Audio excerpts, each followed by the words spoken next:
वो पहला पार्ट में देखिए। जिन हजरत ने पहला पार्ट नहीं देखा है वो मेहरबानी करके पहला पार्ट को देख ले। अब ये यहाँ पर हमारा खुलासा मिल गया कि हिंदुस्तान के अंदर जो नॉर्थन ईस्ट पार्ट था पूरा पाकिस्तान से लेकर के अफगानिस्तान बलोचिस्तान वहां तक का और पूरा पाकिस्तान और उसके बाद में बांग्लादेश हिंदुस्तान ये पूरा मिला था।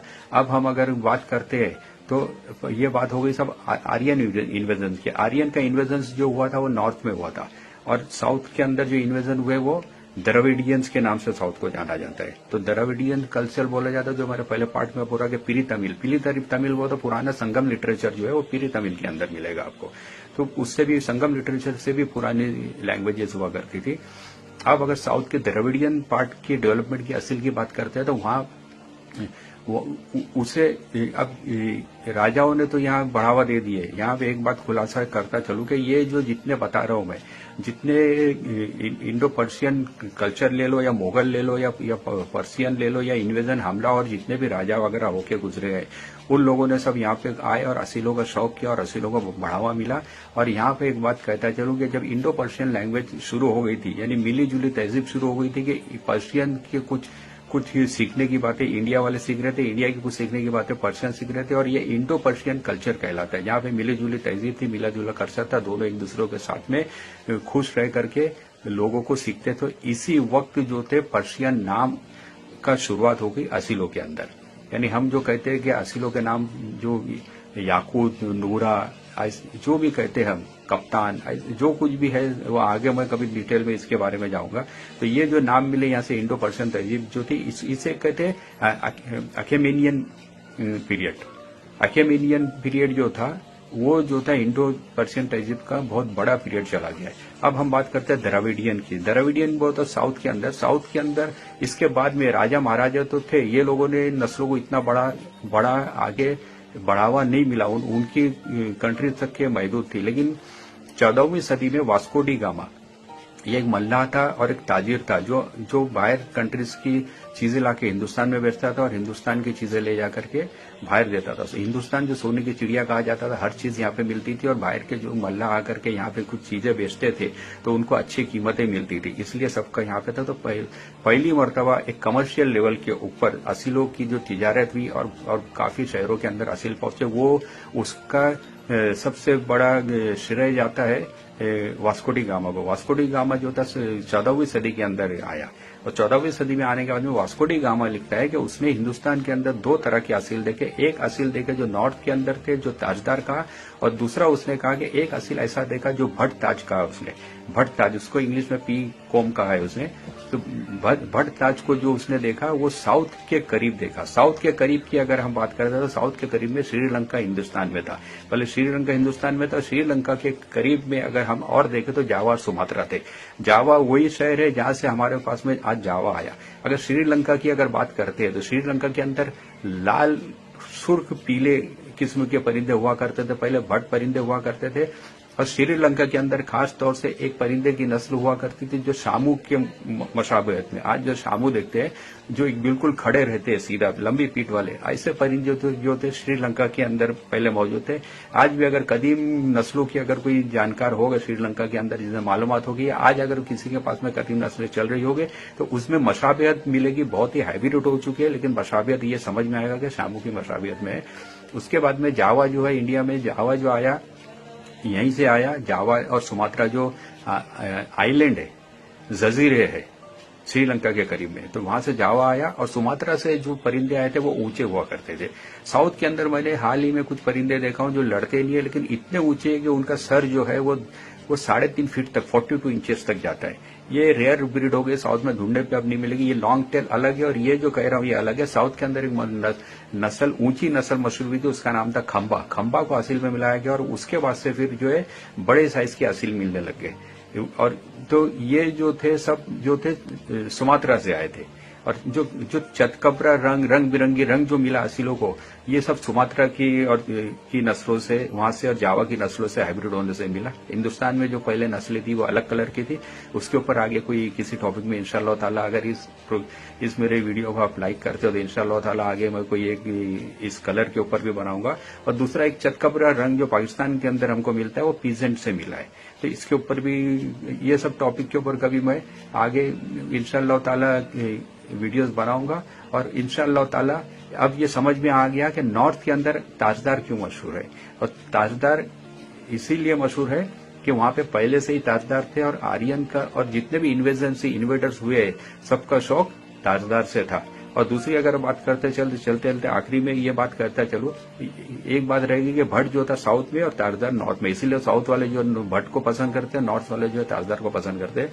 अब यहाँ पे एक चीज चलते चलते बताता चलूं कि अकबर जो है मुगल और पर्शियन दोनों की लड़ाइयां काफी हो गई, और बाद में दोनों के डिप्लोमेटिक रिलेशनशिप हो गए। और इसी डिप्लोमेटिक रिलेशनशिप के अंडर में अकबर बादशाह ने उसके जमाने के अंदर अंडर डिप्लोमेटिक कंडीशन के अंदर इन्होंने ईरान भी अच्छे बेहतरीन असील जो थे ईरान भेजे। तो पर्शियन, इंडो पर्शियन जो कल्चर था, यानी आज से 2700 साल पहले, उस वक्त भी असील ईरान गए, और राजा अकबर के जमाने में भी ईरान गए।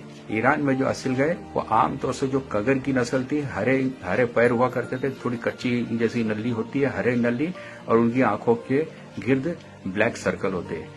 तो दोस्तों अब यहाँ पे इस 5 सेकंड को खत्म करता हूँ। आगे इंशाल्लाह ताला अगर आप लोगों ने इस चीज को पसंद किया, चैनल को सब्सक्राइब किया, लाइक और कमेंट्स मुझे मिलने लगे, ऐसा लगने लगा कि आप लोग इन नाचीज की मालूमात को पसंद कर रहे हैं, तो इंशाल्लाह ताला ऐसी भरपूर ऐसी नॉलेज जो आप लोगों ने पहले कभी सुनी नहीं होगी, और जो ना ही किताबों के अंदर मिलेगी, ना ही तारीख के पन्ने पलटने में मिलेगी, इस नाचीज का बहुत सालों का काम है। और बस असील नस्ल को परवान चढ़ाने के लिए, बढ़ावा देने के लिए नाचीज ये काम कर रहा है। और उम्मीद है आप लोगों को ये वीडियो पसंद आया होगा। अल्लाह हाफिज, फिर मिलते हैं अगले किसी अच्छे टॉपिक के साथ में।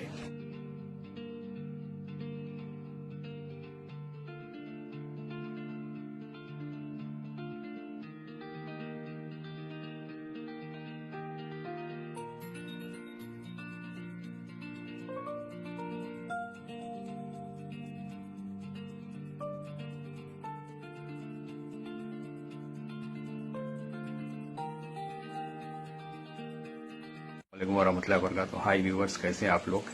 और ये रमज़ान में बन रहा है, इंशाल्लाह ताला सबका रमज़ान खैर अच्छे से जा रहा होगा।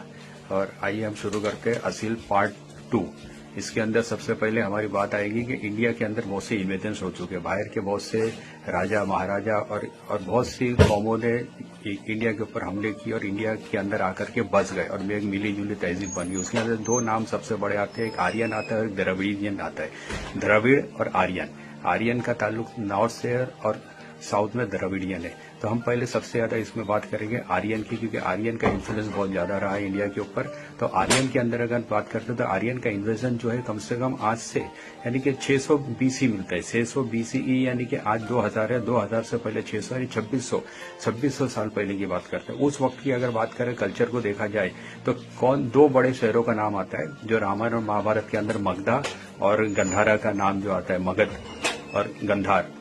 तो मगधा की अगर बात करते हैं तो बिहार से इसका ताल्लुक है, और बिहार के साथ में ताल्लुक इसका था। लेकिन साथ में जब ये सब इन्वेजन होने लगे तो राजधानी बढ़ने लगी, और बढ़ने के बाद में ये जो नॉर्थ वेस्ट ऑफ अफगानिस्तान और बलूचिस्तान को मगध के अंदर ऑब्जर्व किया गया था। इस वक्त मगध बहुत बड़ा बन गया था, बहुत शहर बड़ा बन गया था, क्योंकि हमलावरों से लड़ने के लिए इन्होंने अपनी बाउंड्रीज बढ़ा ली थी।